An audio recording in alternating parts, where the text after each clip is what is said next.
The Obamas, I think they're getting closer and closer to a divorce. Michelle, speaking on her podcast, maybe she's just desperate for attention. I don't know what's going on, but Michelle Obama saying once again some rather critical things about her husband. It's really kind of weird. She goes on there once a week and she bashes Barack. Oh, you guys are so funny. Scott, thank you for your generosity. And Trish for Fed chairman. You know how hawkish I would be. Trump wouldn't like me. You know why? Because I'd never want to lower interest rates. I'd never want to flood the system with capital. Or if I did lower interest rates, I actually would do it at the right appropriate time. One of the things I always get mad about the Fed, don't forget, is that they're always too late, okay? They're too darn late, and then they do way too darn much, and that's why they just flood the system with liquidity and you run into inflation challenges, for sure. Anyway, yeah, in another lifetime, Fed chairman, I'd be better than Janet, honest. I just would, yeah.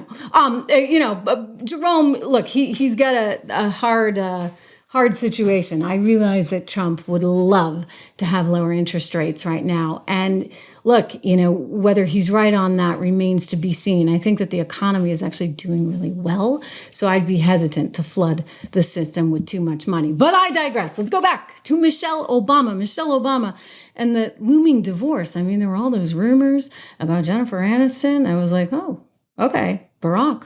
Who knew? In more ways than one, right? All right. Wow. Okay. More power to you. It seems like those weren't really true.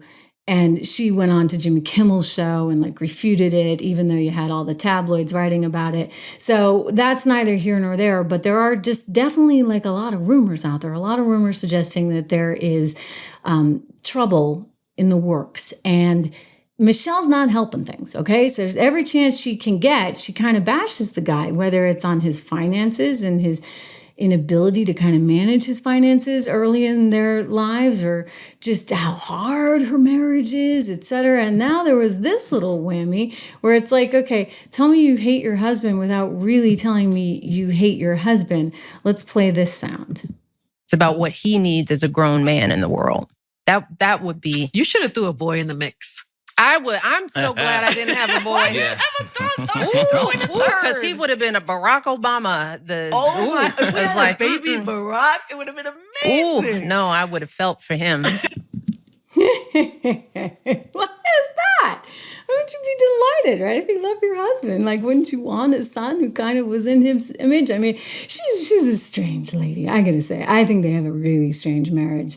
Maybe she thinks she's being self-deprecating. Maybe she thinks she's going to bring in more women. Her podcast is really challenged. It's really having a hard time. And I think they paid a lot of money for it at one of those podcast places that wanted to promote her. And she's running into some challenges similar to Meghan Markle, but different. I think she's trying very hard, right, to be one with the people. But does anybody really want to hear about her lousy marriage? I don't. It's a kicker story for us here on the show. We're talking about serious stuff. And then it's like, okay, at the end of the show on a Friday, let's have some fun and look at Michelle Obama. She's trying to get attention, right? She's trying to get viewers for her podcast. I don't know if this is necessarily the way you're going to do it. What is her ultimate goal here? To create an empire of some sort, a business of some sort, so that she can distance herself more from Barack? Or maybe does she have political aspirations herself? People have talked about that in the past. A lot of discussion about whether or not Michelle Obama might run for office.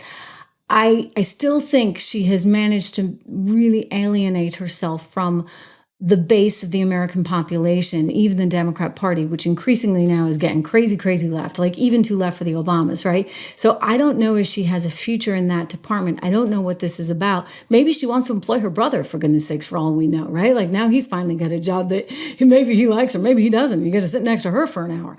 Michelle Obama, we wish you lots of luck on your podcast. We're very happy here on the Trish Regan Show because we are in the top 100 again. So thank you for all your support and all you guys have done to make this a success here on the show. I wanted to get to some of your questions because you wanted to know about the piano in the background. That actually is not the piano I grew up with. It's actually a new piano that my parents got recently. because I had to replace the piano that I did grow up with that had been there for, well, a whole lot of years. I was telling you guys, this is the house that I came home to as a little girl.